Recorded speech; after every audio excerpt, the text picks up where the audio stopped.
राधे राधे।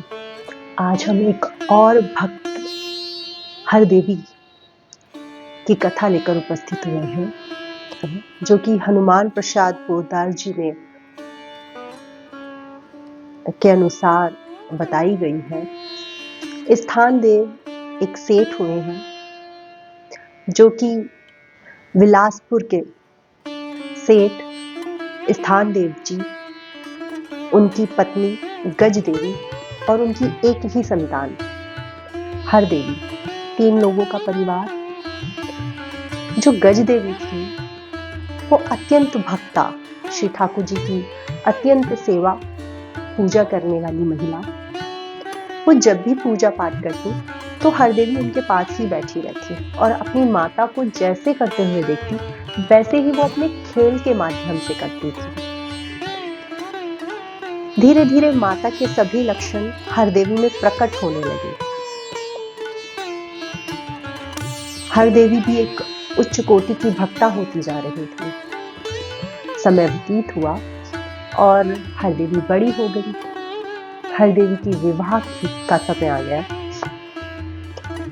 इधर हरदेवी का विवाह की जो रीतियां थी वो आरंभ हो गई और विवाह की रीतियों के मध्य ही जो गज देवी थी उनको बहुत तेजी से बुखार आ गया। बुखार की स्थिति में वो दवाई या देखभाल करने में अपना ध्यान नहीं दे पाई और फीवर इतना ज़्यादा बढ़ गया कि अब उनसे कोई क्रिया हो नहीं पा रही थी।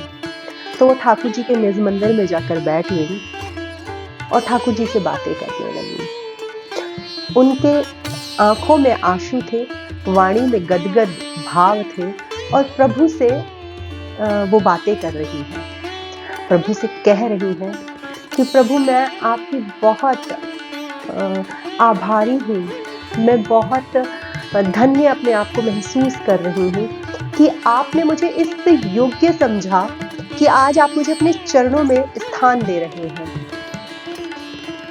आपकी कृपा से जिंदगी में मैंने कभी कोई आशा नहीं रखी, कभी कोई इच्छा प्रकट नहीं की।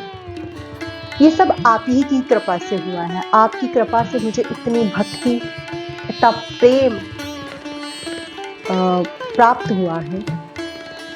लेकिन ना जाने क्यों आज जब मैं आपके धाम जाने के लिए बिल्कुल तैयार हूँ और आप मुझे अपने धाम बुला रहे हैं, तब मेरे मन में एक छोटी सी कामना उत्पन्न हो रही है। शायद आप ही ऐसा चाहते हैं। ऐसा कहते हुए गज देवी प्रभु से कह रही हैं कि मैं चाहती हूँ कि हर देवी भी आपकी भक्ति में आगे बढ़े। हर देवी की आत्मा भी निश्चित समय आने पर आपके चरणों में विलीन हो। गज देवी प्रभु से वार्ता कर ही रही थी कि प्रभु प्रकट हुए और उनको बोलने लगे कि तुम बिल्कुल चिंता ना करो, तुम मेरी अत्यंत भक्ता हो, प्रेमा हो और आज तुम सही में मेरी धाम को आ रही हो। और तुम्हें ये कहने की आवश्यकता नहीं है कि हरदेवी को भी मेरे धाम आना है या हरदेवी मेरे धाम आएगी या मैं उसे अपनी भक्ति प्रदान करूं। ये तो निश्चित है, लेकिन तुमने क्योंकि एक ऐसी इच्छा रखी है तो अब ये अटल है। ना केवल हरदेवी बल्कि तुम्हारे पति स्थान देव भी उचित समय आने पर मेरे ही धाम पधारेंगे। प्रभु ऐसा बोल अंतर्ध्यान हो गए।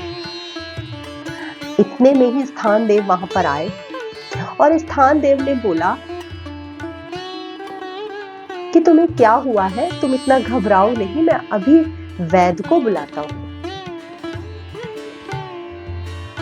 गजदेवी ने बोला, अब वैद्य को बुलाने की आवश्यकता नहीं है, आप तो मुझे बस आज्ञा दीजिए, आज मैं प्रभु के धाम जा रही हूँ। स्थान देव कहते हैं, क्यों अशुभ बातें कर रही है, इतना शुभ समय है, बेटी का विवाह हो रहा है। गजदेवी मुस्कुराई और बोली, जीवन और मृत्यु ये अशुभ बातें नहीं है। जिस तरीके से जीवन शुभता का प्रतीक है, उसी तरीके से मृत्यु अशुभता का प्रतीक नहीं हो सकता, क्योंकि एक नई यात्रा की नींव यहाँ रखी जाती है। बहुत सारी बातें स्थानदेव और गजदेवी के मध्य, और बोला कि तुम भी प्रभु का ध्यान करना, मेरे बाद कान्हा की भक्ति करना, और तुम भी मेरे पास प्रभु के धाम आना। स्थानदेव का सारा शोक मानो शांत हो गया। स्थानदेव से गजदेवी ने बोला कि अब तुम जाओ, बेटी का विवाह संपन्न करो, विदाई की तैयारी करो, और उसकी विदाई के बाद ही मैं प्रभु के धाम जाऊंगी, उसे मेरे पास भेजना। स्थानदेव गए और बेटी को माता के पास भेजा। जब बेटी को पता चला कि माँ की तबीयत ठीक नहीं है, माँ को ज्वर आ रहा है, तो बेटी तुरंत माँ के पास आई और माँ के पास बैठकर थोड़ी भावुक हो गई। गजदेवी ने हरदेवी का हाथ पकड़ा और उसको बोला कि ये सारा जगत माया रूप है, यहाँ सिर्फ एक चीज सत्य है, वो है प्रभु प्रेम, और तुम हमेशा प्रभु प्रेम में लगी रहना। आज मैं प्रभु के धाम उनकी सेवा के लिए जा रही हूँ, तुम इस बात का शोक न करना, और जो ये प्रभु की छवि है इसकी तुम भक्ति भाव से सेवा करना, ध्यान रखना, पूजा करना। जो तुम्हें मैंने जीवन भर सिखाया है या जो तुमने मुझसे सीखा है उसे क्रियान्वित करना। हरदेवी ने माता की बात बड़े ध्यान से सुनी और हाँ हाँ करती जा रही थी। माता ने कहा कि देखो, अब स्वयं प्रभु तुम्हारी गोद में आने के लिए लालायित हैं और वो तुम्हारी गोद में आ रहे हैं। तुम्हारा सारा जो दुख है, जो निराशा का भाव इस वक्त उत्पन्न हुआ है, वो दूर हो जाएगा और विश्वास प्रकट होगा। गजदेवी ये कह ही रही थी कि प्रभु की जो छवि थी वो सिंहासन सहित हरदेवी की गोद में आकर बैठ गई। ये देख हरदेवी के तो आश्चर्य की सीमा न रही। हालांकि वो भक्ता थी, लेकिन अब जो उन्होंने प्रत्यक्ष ये चीज देखी तो उनका विश्वास प्रगाढ़ हो गया। शोक जो था वो मानो छूमंतर हो गया। अब तो वो माँ से बोल रही है, हाँ माँ, मैं हमेशा कान्हा की सेवा करूंगी, आप विश्वास रखें, मैं अत्यंत प्रेम करूंगी, मुझे जो भी कहना होगा मैं अब कान्हा से कहूंगी, यही मेरी देखभाल करेंगे, तुम बेफिक्र होकर प्रभु की सेवा के लिए पधारो। बेटी के मन में, माँ के मन में और स्थानदेव के मन में, सभी के मन में अब शोक नहीं, एक हर्ष, एक उल्लास, प्रभु से मिलन की एक प्रेम की ज्योति दिख रही थी। उधर स्थानदेव ने विवाह की सारी रीतियां कंप्लीट कराई और हरदेवी की विदाई हो गई। हरदेवी की विदाई के बाद स्थानदेव पत्नी के पास आए और गजदेवी ने स्थानदेव से आज्ञा ली और प्रभु के नाम सुमिरन करते हुए वो श्री धाम को पधारी। उन्होंने शरीर छोड़ दिया। उनके शरीर से एक ज्योति उत्पन्न हुई जो कि आकाश की तरफ बढ़ते हुए नजर आई। आकाश से प्रभु के यंत्रों की ध्वनि सुनाई दे रही थी। इस तरीके से जो गज देवी थी वो प्रभु की सेवा में चली गई। इधर स्थानदेव प्रभुचित क्रियाएं संपन्न की और प्रभु की सेवा में अपना जीवन आगे बढ़ाया। प्रभु की भक्ति में वो लग गए। उधर हरदेवी प्रभु का सिंहासन लिए हुए अपने ससुराल में पहुंची। ससुराल में उनके ससुर गुणदेव बिल्कुल पिता के समान उनका ध्यान रखते और उनका पुत्र हर्षदेव जो कि हरदेवी के पति जिनसे उनका विवाह हुआ वो भी बहुत योग्य, बहुत मधुर की जो साथ सबला, थोड़ी क्रूर व्यवहार की थी। वो कोई मौका न छोड़ती गज देवी को सुनाने के लिए, उन्हें परेशान करने के लिए। 1.5 वर्ष के बाद भी ऐसा संयोग बना कि उनके ससुर प्रभु के धाम को चले गए। अब तो जो सास थी सबला स्वतंत्र हो गई। वो कोई मौका ना छोड़े हर देवी को परेशान करने का। घर के जितने नौकर सेवक सब उन्होंने निकाल दिए। अब सारा काम हर देवी करती। हर देवी खुशी से सारा काम कर रही थी, लेकिन जो सास थी वो ना तो उन्हें अच्छा खाने के लिए देती, ना अच्छा पहनने के लिए देती। हर्षदेव को ये तकलीफ होती, लेकिन हर देवी उन्हें कुछ भी कहने से मना कर देती और कहती, मैं प्रभु के साथ आनंद में हूं, तुम बिल्कुल फिक्र ना करो।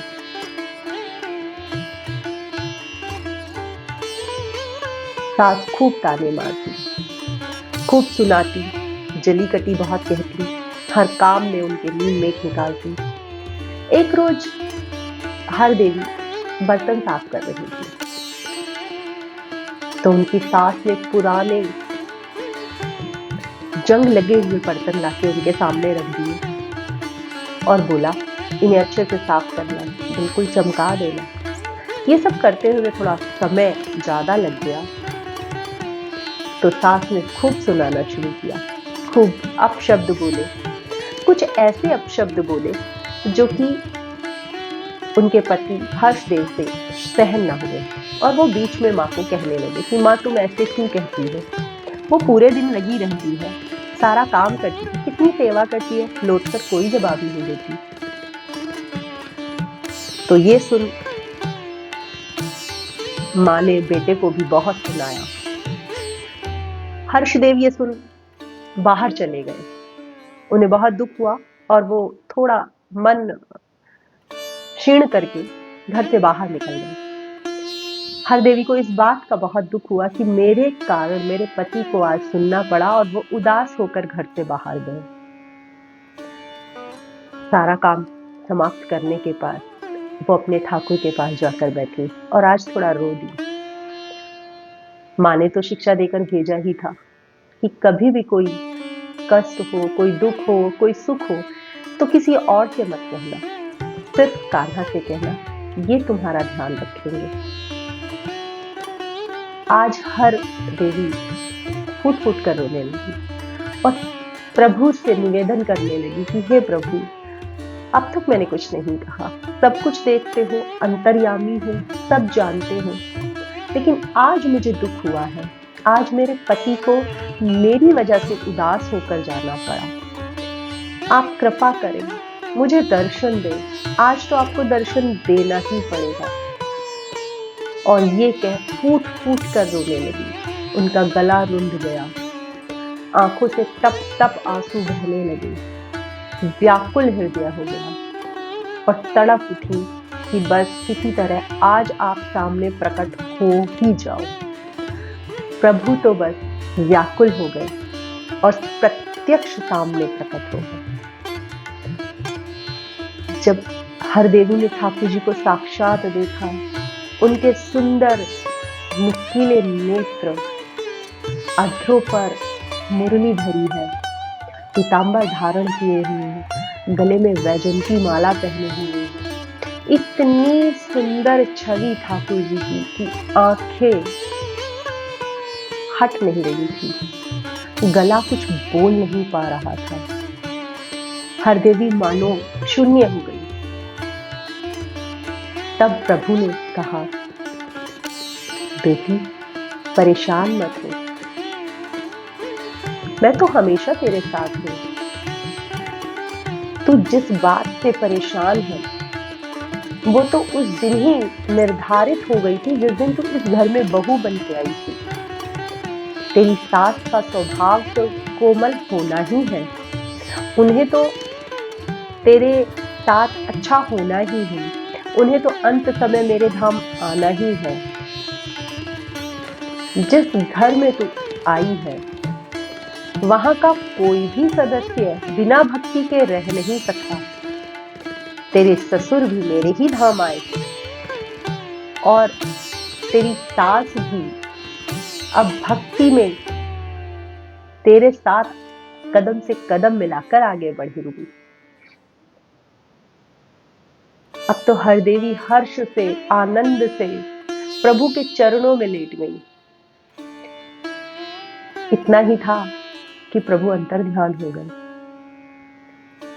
जब हर देवी ने नजरें ऊपर उठाई तो देखा साइड में सास खड़ी है जो फूट फूट के रो रही है, प्रभु से माफी मांग रही है, हर देवी से माफी मांग रही है।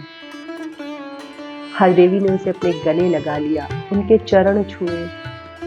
अब दोनों सास बहू माँ बेटी की तरह प्रभु के हर क्रिया में साथ साथ दिखाई देने लगी। ये सब दृश्य हो ही रहा था कि आनंद दोनों लूट ही रही थी कि हर्षदेव बाहर से घर आए। देखा कि माँ का इतना परिवर्तन